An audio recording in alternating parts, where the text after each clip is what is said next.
Hi, I'm Allie, and I'm living Chronic Faith. Thanks for stopping by. In the 22nd chapter of the book of Numbers, the children of Israel are moving into the territory of Moab.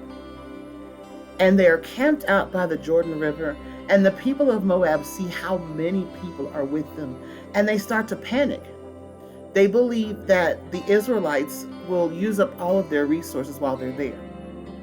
And so they go to the elders of the Moab community and they explain their concern. And the elders then take that concern to the king of Moab, Balak.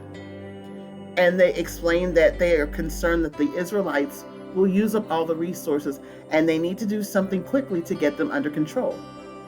So Balak decides that the best thing to do is to reach out to a prophet and a diviner named Balaam. Now, Balaam is not an Israelite, but he does pray and seek the Lord God Yahweh.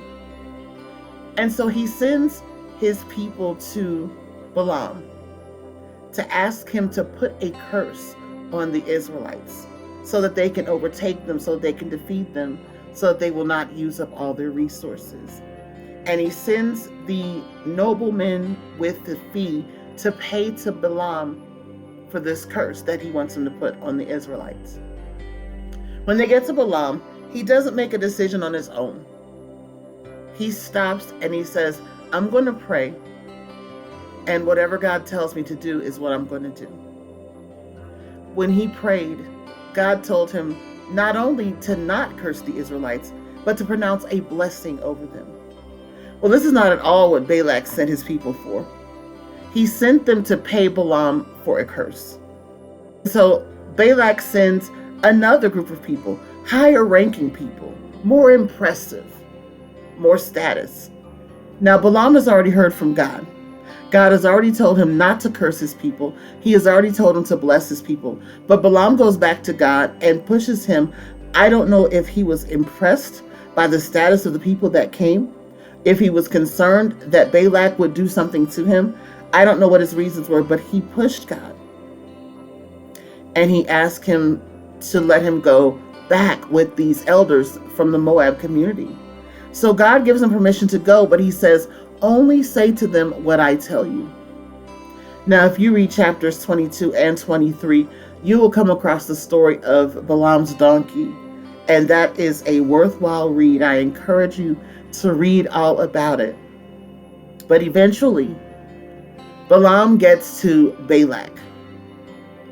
And Balak is really pushing him to put this curse on the Israelites. And Balaam keeps hearing from God to bless the people of Israel, his chosen. And Balak is trying to figure out, why will you not do what I'm asking you to do? And this is what Balaam says. God is not human that he should lie, not a human being that he should change his mind. Does he speak and then not act? Does he promise and not fulfill?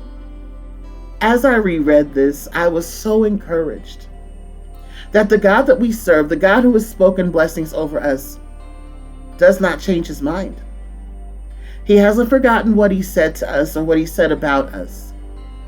And I need to encourage you today that no matter what someone else does or says, no matter what someone else tries to make happen in your life, no matter what gets taken away or what resources disappear, if God has spoken blessing over you, there is nothing that anyone can do about it. No one can change God's mind about you.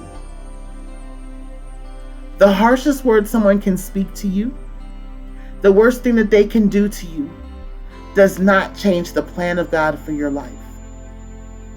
And so whether someone has misused you, whether someone has deliberately harmed you, whether you have been collateral damage because of a choice someone else made, I just want to remind you that if God has spoken blessing over your life, and he has, nothing can change his mind, and nothing can get in the way of his plans. If you think about a GPS navigation system, it will give you turn-by-turn directions on how to get to your destination.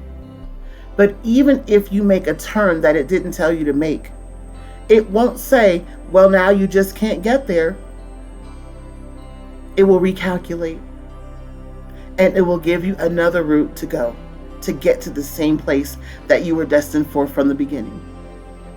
Our God is the same and even better, because instead of having to take you around a long detour, our God is able to part the Red Sea for us. He is able to move mountains for us. And so I just want to encourage you that whatever God has spoken about you, to you, or over you, He hasn't changed His mind. And nothing and no one else will ever be able to either. I love you. I'm praying for you, and I'll talk to you soon. Have a great one. Living Chronic Faith is a faith-first community of believers living with chronic medical conditions and the loved ones who support them. For more support, encouragement, and resources, join the membership for free at www.livingchronicfaith.com.